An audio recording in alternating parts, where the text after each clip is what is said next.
I got a story to tell you. Hi, I'm Rivers. I got lots of stories, and I hope you remember them.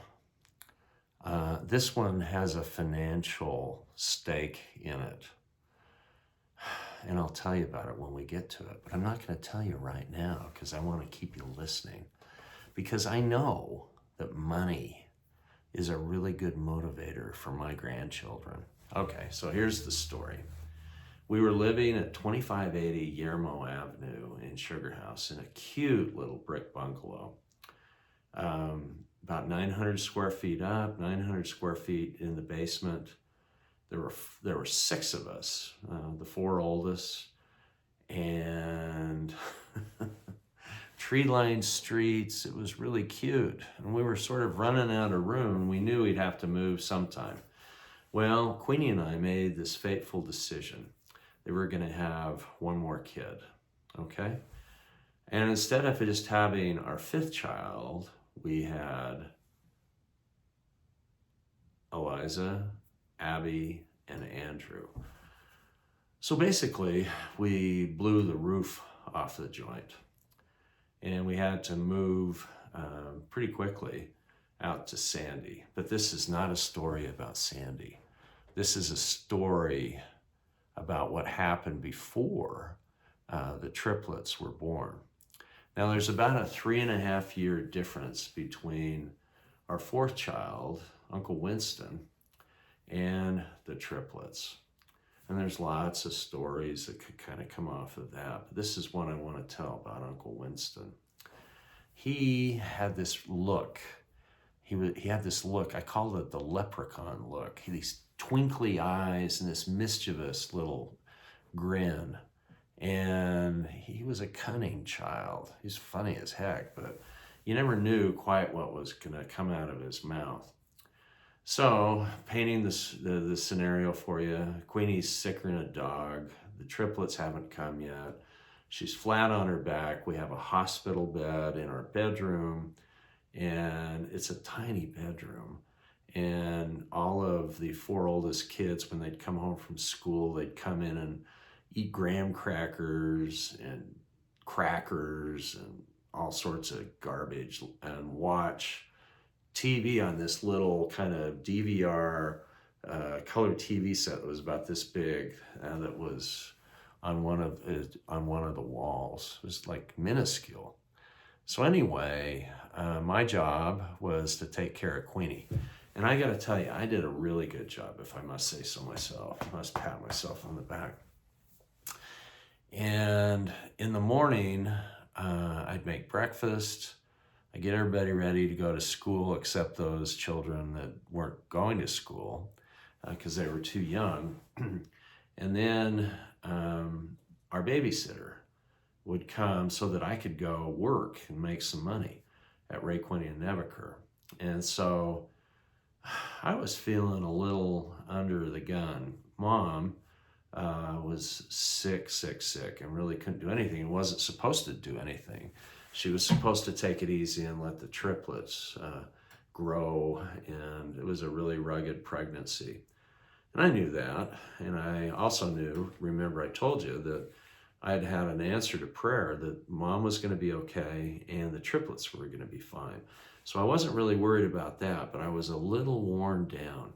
I'd go off to work, I'd have the pressures of work, and then I'd look forward to, not maybe sometimes, I'd look forward to coming home and being the chief cook and bottle washer. And I did it because I loved Mom and I loved my kids, and we just pulled together and got everything done. Well, there was a day at Ray Queenie where I went into work where it was a pretty rugged day. Lots of deadlines, lots of people yelling for this or that. Where is it? Are you going to get it? You know.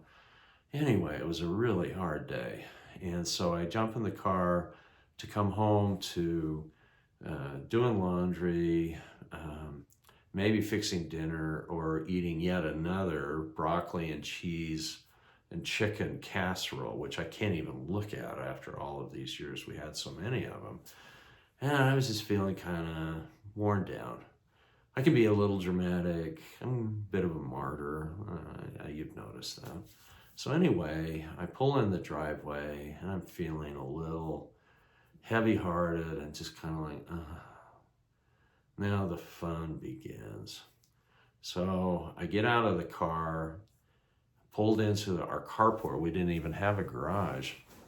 Pulled into the carport, grabbed my briefcase, and I was worn down. It was almost like I was dragging my briefcase towards the side door. And who was on the porch with the biggest kind of leprechaun-y grin in the whole world, waiting there for me? One Winston Hool Harris. And I'm thinking, in my mind, he's gonna tell me, Dad, I love you this much. I'm so grateful for all the hard work that you're doing. And, you know, you take good care of Mom and you take good care of us, Dad. And he wanted to tell me something. And as I'm walking towards him, sort of dragging my briefcase, I'm thinking that's what he's going to do. Yeah, it'll lift my spirits. So he comes off of the little kind of the side porch area, comes down the steps and meets me halfway. And with those leprechaun twinkly eyes and a huge smile on his face, he says the following. He says, "Hello, Butthead." I didn't see that one coming. And at the time, it wasn't exactly a lift to my soul. I wouldn't say that I wanted to smack him because I don't smack children. But maybe the thought did cross my mind. The other thought that came to my mind was, this child is watching way too much Simpsons.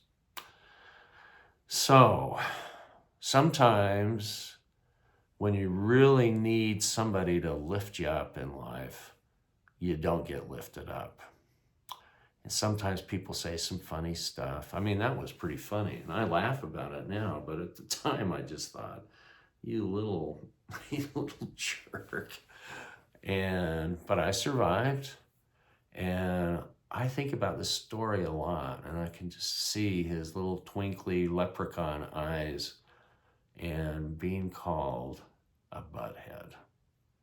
It's part of life, baby. Peace out.